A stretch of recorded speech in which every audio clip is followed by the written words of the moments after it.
اوس ګوره د یو بل لوی مجرم او کافر باس کیږي چې هغه هم د تکبر د لاسه د هلاکت کندې ته پرېوتی، د تکبر د لاسه د هلاکت کندې ته پرېوتی و. نو یو متکبر ذکر شو، د کوم متکبر قصه تفصیلي تېره شوه؟ د فرعون چې الله څنګه تباه کړه. اوس قصه د قارون ذکر کیږي، د تکبر د مال د لاسه کړه.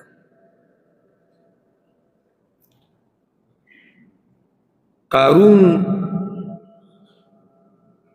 یو دا مسله یاده کړي چې د ده دا کومه قصه چې راپېښه شوې ده چې دا په هغه وخت کې وه کوم وخت کې چې بني اسرائیل په مصر کې وو، که نه دا په هغه وخت کې و چې بني اسرائیل د مصر نه وتي وو، الله اعلم. دې باره کې څه نه دي راغلي. نو ځکه موږ هم ضرورت نشته چې زیاتې خبرې پکې کوو. څومره خبره چې را رسېدلي نو هوښیار خبره هم دومره کوي، هوښیار هم خبره دومره کوي څومره چې ورته معلومه وي. قارون د موسی علیه السلام د تره زوی و او په بني اسرائیلو کې په هغه زمانه کې د تورات په تلاوت کې ښایسته اواز د قارون چې څومره و دومره د چا نه. بله په بني اسرائیلو کې ډېر ښایسته انسان دی، یو اواز خوږ و، بل ښایسته و، بل مالدار و، ډېر مالدار و، ډېر. هم دې مال د لاسه دی سرکشه شوی و. او زه درته دا یو نصیحت دی، یو ورور دی، یو دوست په حیثیت ذکر کم، مال ته او دنیا ته ټینګېده دا ډېر ګران کار دی. او موږ په خپلو سترګو لیدلي، لکه یو د اورېدو کیسه وي. ډېر خلک دا وایي که زما مال ډېر شو زه به داسې یم، زه به دغه یم، الله دپاره به دا کوم او زه به داسې کوم او زه به دا. ډېر لږ خلک په دې خبرو باقي پاتې کېږي. د دې مال ډېر ناشنا زوري ده، ډېر نشه ده. یو سړي سره د مالي او دی بیا هم د الله تابعدار بندی داسې ډېر لږ دي. نو قرآن کې الله دا خبره ذکر کړې ده چې ان رآه استغنا، انسان چې کله ځان ویني مالداره دغې سرکشي راشي. ان الانسان لیطغى ان رآه استغنا. نو ډېر لږ خلک دي چې سره د مال عجزه وي، ډېر لږ خلک دي چې هغه سره د مال ورسره ډېر او دین ته یې توجه وي. ډېر لږ خلک چې سره د ماله هغوی لګیي او کوشش یې دغه کوي چې الله رب العزت راضي کړي. نور اکثر او ما ورته تاسو ته چې موږ لیدلي دي، دا نه چې د اورېدو خبرې، اکثر چې خلک مالداره شي که نه نو د هغوی توجه د الله نه او د الله د دین نه اوړي. نو دا قارون ښه سړی و په اوله کې، او ما درته وایي که نه چې تورات ده ته چې څنګه یاد و ده چې به څومره ښایسته تلاوت د تورات کوو دومره ښایسته تلاوت به چا نه کوو. او دی مالداره شوی او سم مالداره شوی. او دی مالداره څنګه شو؟ نو داسې ویلی کېږي چې د فرعون سره رابطه جوړه کړه، نو هغه دی په بني اسرائیلو باندې مشر کړو چې ته به پلانې کار کې، پلانې کار به کې، ماله به خبر را رسې، زه به تاله تپوس کوم، داسې کار باندې یې ولګو او تاله به موږ پیسې درکوو. نو ده به د فرعون نه هم پیسې اخیستې، ده به د بني اسرائیلو نه هم پیسې اخیستې، او دغه شان د ده دا مال دا ډېر زیات شو. دومره زیات شو چې د خزانو چابیانې الله وایي چې یعنې غټه ډله د انسانانو د نارینو چې شي هغې نشو چتولی. العصبه، عصبه په عربۍ ژبه کې د 10 نه 15 کسانو پورې، او چا لا ویلي 40 پورې، یعنې که کم شي کمې کو 10 نه 15 پورې، زیات نه 40 پورې، 40 کسانو به دغه چابیانې نشي اوچتولی. دومره خزانې او داسې هم راځي تاریخ کې چې د ده د خزانو دا چابیانې د اوسپنو نه جوړې وي نو هغه ډېرې درنې شوې نو ده بیا د لرګو نه جوړې کړې نو هغه هم درنې شوې نو بیا یې د دې غواګانو د سرمنو نه چابیانې جوړې کړې نو هغه چې دی به چېرته هم تو نو دغه چابیانې به یې د ځان سره وړي الله رب العزت د هغه خبره ذکر کوي إن قارون كان من قوم موسى يقينا قارون هو د قوم د موسى عليه السلام فبغى عليهم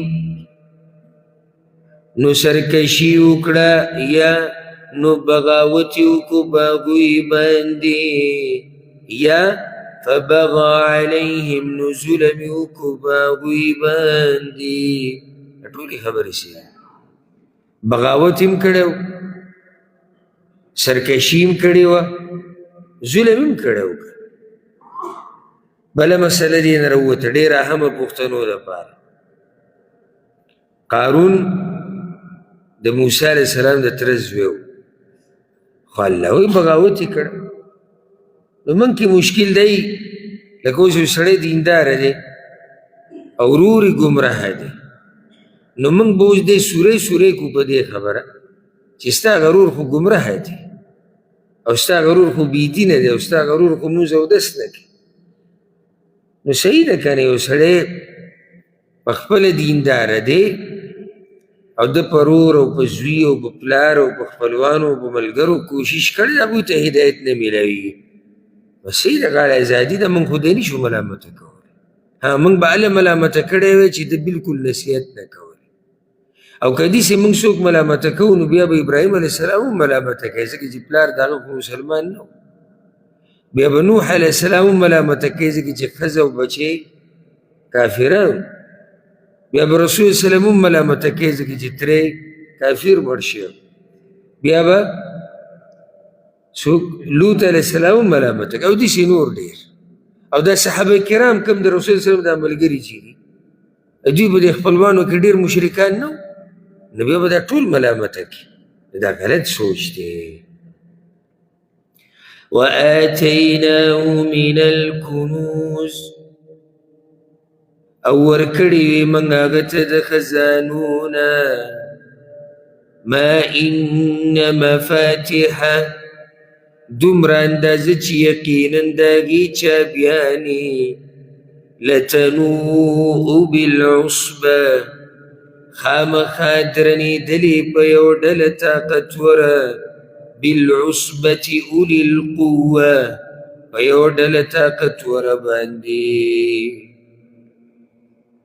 إذ قال له قومه کله چې ووی هغه ته قوم د هغه لا تفرح خوشحالي مه کوه إن الله لا يحب الفرحين یقینا الله نه خوښوي خوشحالي کوونکي په دې آیتونو کې یاد کوي دا مسله دا به تفصیلا بیانېږي ډېره قیمتي مسله د مالداره کېدو دپاره 5 اصول په دې آیتونو کې بیانېږي چې کوم سړی مالداره شي پکار دی چې دا 5 اصول ورته معلومي که دا 5 اصول ورته نو معلوم او دې نه نو خبر نو په دې کې به سرکشي راځي اولنی قانون دا دی لا تفرح مه خوشحالیږه د تکبر په بنیاد نور خوشحالي خو شریعت کې شته که الله ویلی دی واما بنعمت ربک فحدث د خپل رب نعمتونو بیان کوه خو به طور د شکر نو که څوک خوشحالیږي به طور د شکر د الله او د الله احسان رایې دی دې خوشحالي نه منه نه ده راغلې دلته خوشحالي کومه مراد ده د تکبر هغه خوشحالي دا خلک د الله نه دي خوښ نو دا اولنی قانون شو ها دویم وابتغ فيما آتاك الله او ولټوه په هغه څه کې چې درکړي دي تا ته الله الدار الاخره کور وروستنی الله اکبر کومه دنیا چې در الله درکړي ده په هغې کې څه ولټوه د آخرت کور ولټوه خیال هم دی دې خبرې ته څه مطلب دی یعنی په دې پیسو باندې آخرت وګټه الله دلاسې موقع درکړې ده دا موقع خو الله هر چا له نه ورکړي نو چې تا له موقع درکړه او دنیا یې دله درکړه نو اوس په دې کې ولټوه رضا د الله ثواب اجر جنت ټولې خبرې پکې راغلي نو دا دویم قانون شو زه به درنه اوس اورم ښه اولنی څه د تکبر د لاسه خوشحالي مه کوه دویم کومه دنیا چې الله درکړې د آخرت پکې ولټوه دریم ولا تنس نصیبک من الدنیا او مه هېروه برخه خپله د دنیا نه څومره ښایسته دین دی دنیا کوه دا نصیحت ګوره قارون ته قوم د هغه کو نو خپله برخه د دنیا نه به نه هېرې دې کې رد دی د تصوف په دې مذهب باندې زمونږ د بر صغیر طرف ته پاکستان انډیا او افغانستان بنګلادیش دلته را تصوف ډېر مشهور دی د پوهانه د الله هو الله هو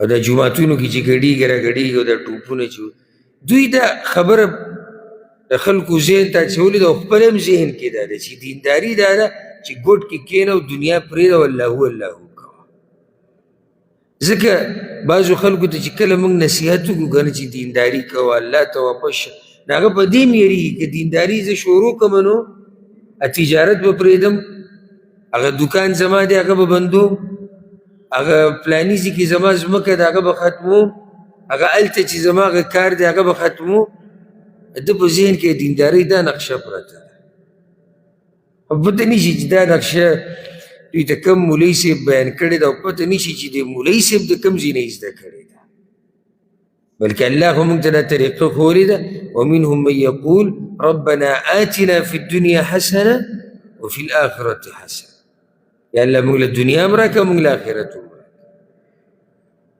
نو دنیا کې به خپله برخه نه هېرې پوه شوي په دې که نه نو مطلب دا دی چې الله دله کومه دنیا درکړې ده د دې نه د شریعت په حدودو کې ښه مزې واخله ښې وخوره او ښې وڅښه دا ستا برخه ده څو قواعد شو درې اصول څلورم وأحسن كما أحسن الله إليك او احسان کوا لکه څرنګه چې احسان کړی دی الله تا سره الله اکبر ته به هم د خلکو سره ښه کې الله تا سره ښه کړي دي او دغه شان احسان د الله سره یعنی ته به د الله مني ځکه چې الله تا سره احسان کړی دی اخرنی په دې پنځه اصولو کې چې کوم اصل دی ولا تبغي الفساد في الارض او مه غواړه ورانې په ځمکه کې دغه سړي سره چې مال ډېر شي که نه دی ورانې کوي د ده بچي اکثر وینئ په دې غټو غټو کیسونو کې نشې تماشې قتلونه ظلمونه دې که به دا مالداره خلک په خپله یا به د مالداره خلکو اولاد وي کله چې انسان سره مال ډېر شي که نه دی په ځمکه کې بیا فساد ډېروي نو دلته ورته اخرنی نصیحت دا وشو چې فساد مه لټوه ورانې مه کوه د الله دا خلک نه دي خوښ ان الله لا يحب المفسدين یقینا الله نه خوښوي فساد کوونکي د هغه دې جواب ته ګوره قالوا يا انما اوتيته على علم عندي یقینا راکړی شوی دی ماته ده په علم باندې چې ما سره دی. دې کمقل دی جواب ته وګوره، وی غلی کینې غلی دا څومره خزانې چې ما سره دي که نه دا د دغه علم د لاسه ماته میلاو شوي دي، کم علم چې ما سره دی زه د دې لایق وم. ما سره علم و چې مال به څنګه ګټې، ما سره علم و چې تجارت به څنګه کې، زه هوښیار وم، ما محنت کړی دی، ما کوشش کړی، زه نه خواشي. دا د الله د طرف نه دی او دا د الله د طرف نه دی. دا هر څه زما زه د دې لایق وم. دا هغه جواب کړی. نو ګوره بعضو خلکو ته چې کله ووایې که نه نو څوک وایي دا زما د ډګري د لاسه، خیال هم دی که نه، او څوک وایي د زور د لاسه، او څوک وایي 20 کاله مسافري کړې ده. ته 20 کاله وې راشه ته 50 کالو والا خیم او اوس هم خوار وزار ګرځي. خبره دا دی چې الله څه درکوي تعالی. نه د دې د خبرې مطلب دا دی چې دا څه چې ما ته میلاو شوي دي دا زما د دې علم د لاسه. او یو معنی دې کې دا هم پرته ده دا څه چې ما ته میلاو شوي دي ما ته پته ده چې زه د دې حقدار یم، ما سره دا علم. الله یې جواب کوي ګوره، او دې کې سوچ وکړئ دې جواب کې. اولم یعلم ایا نه پوهېږي دی ان الله قد اهلک من قبله چې بېشک الله تباه کړي دي مخکې د ده نه من القرون د پیړونه من هو اشد منه قوه هغه څوک چې هغه ډېر سختو د ده نه په زور کې واکثر جمعا او زیاتو په ډله کې. ها ډلې ډېره وه او طاقت یې هم ډېر و، هغه تباه شوي دي. نو دې قمقل له سوچ پکار و دغه طرف ته چې دا خبرې نه دي کول پکار چې زما سره ډله ده او زما سره مال ده او زما سره طاقت دی. که د مال او د طاقت او د ډلې د لاسه څوک پاتې کېدی نو دا پوخاني به ټول پاتې شي، او عذاب به بیا صرف په فقیرانو باندې راتلی او صرف په کمزورو خلکو باندې راتلی. ولا يسأل عن ذنوبهم المجرمون او تپوس به نه کېږي د ګناهونو د دوی د مجرمانو نه. ولا يسأل عن ذنوبهم المجرمون الله به تپوس نه کوي د دوی په باره کې. د قیامت په ورځ به دوی د ګناهونو په باره کې تپوس نه کوي. ولې؟ ځکه چې الله ته د هغوی د حالاتو پته ده، نو الله د دوی نه د دوی د ګناهونو تپوس نه کوي. اوس به یو سړی وایي چې دا څه خبره شو؟ قرآن کې او حدیث کې خو ځای په ځای راځي چې الله به تپوس کوي. دلته دا هم قرآن دی چې الله به تپوس نه کوي. ولا يسأل عن ذنوبهم المجرمون او د مجرمانو به د هغوی ګناهونو په باره کې تپوس نه کېږي. خیال هم دی که نه؟ لفظي ترجمه بیا به یو سړی وایي چې ما خو کړې ده. زه یم چې دغه لفظي ترجمې والا دې ما ته دا اشکال واضح کړي او د دې ماله جواب راکړي چې دې به څه ترجمه کوو، دې به څه مطلب چې یو ځای کې الله وایي تپوس به کېږي، بل ځای کې وایي الله به تپوس نه کوي. نو یاد ساتئ دا خبره، تپوس په 2 قسمه وي. یو هغه تپوس دی چې د علم د زیاتولو دپاره کېږي، نو دلته مراد هغه تپوس دی چې الله ګوره تپوس د دوی نه په دې به نه کوي چې الله ته د دوی د ګناهونو پته نشته چې الله ته پته ولګي. پوه پې شوې؟ دویم سوال هغه د زورنې او د حساب کتاب په ډول کېږي. الله ورته ښیي او چې دی په خپله پې ګواه شي چې دی سبا له قیسه نه کوي، چې دی ته پته ولګي چې ده څه کړي دي. دغه سوال به کېږي. اوس یې پوه شوئ که نه؟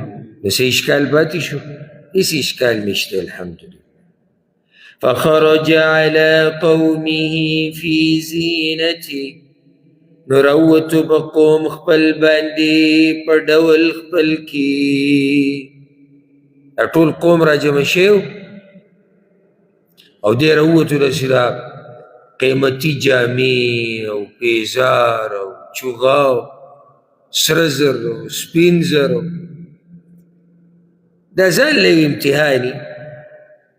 نو دوه قسمه خلک به دغه ځای کې وګوره.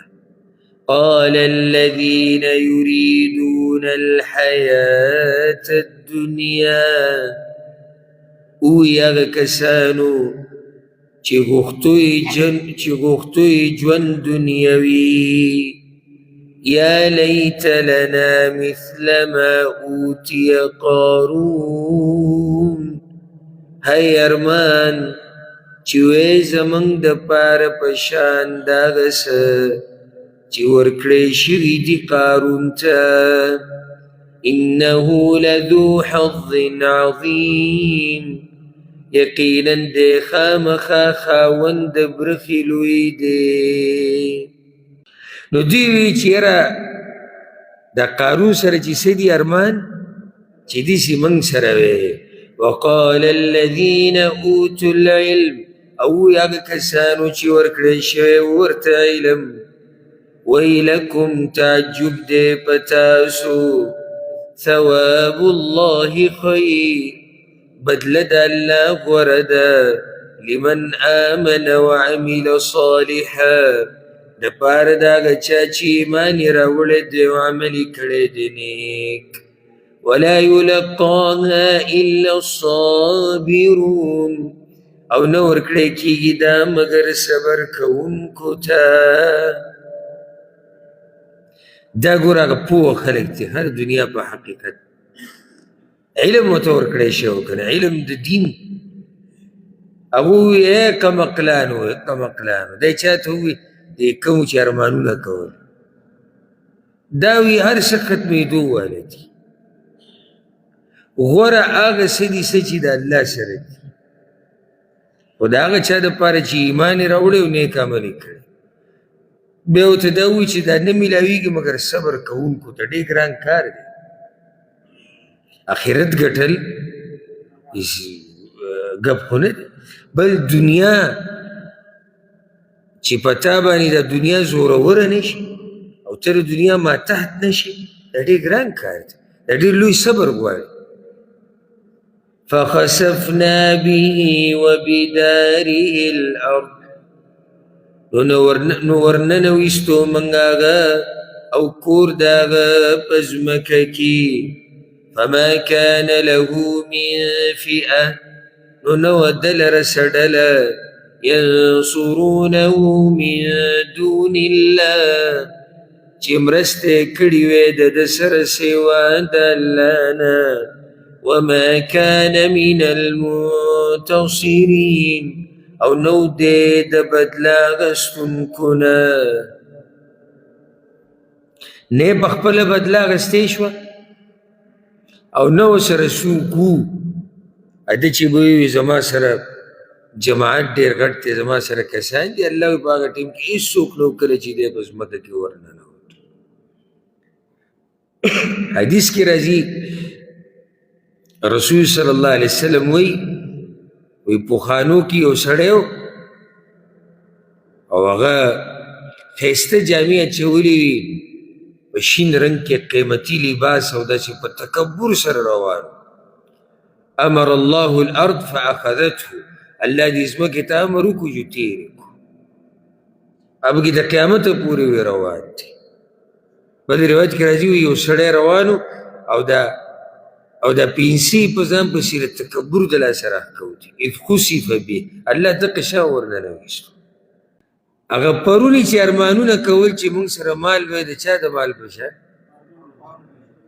قارون د مال په شان. هغوی چې رالو که نه، د حالات یې ولیدي.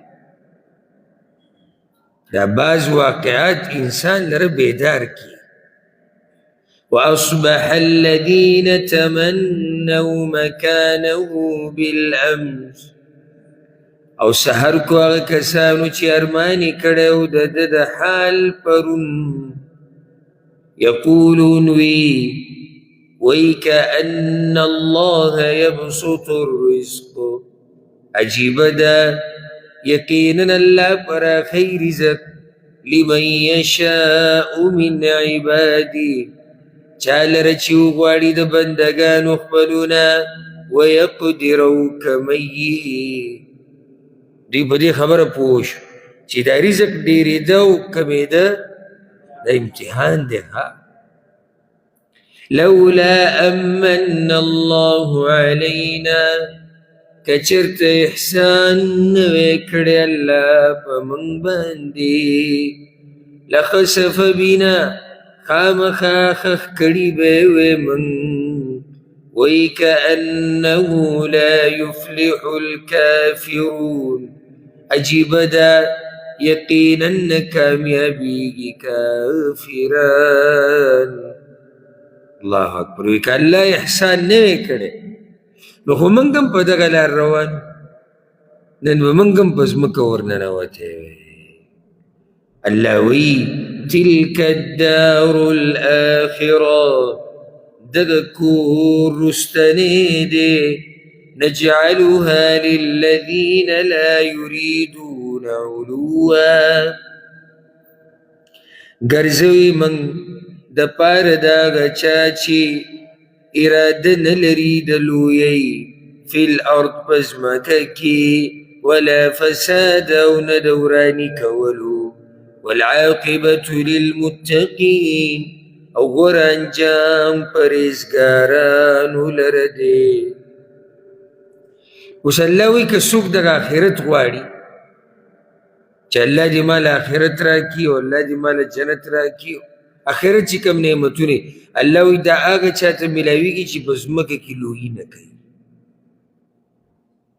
نجعلها للذین لا یریدون علوا فی الارض چې تکبر پکې نه ښه که تکبر پکې وو نو بیا دې د آخرت د نعمتونو نه محروم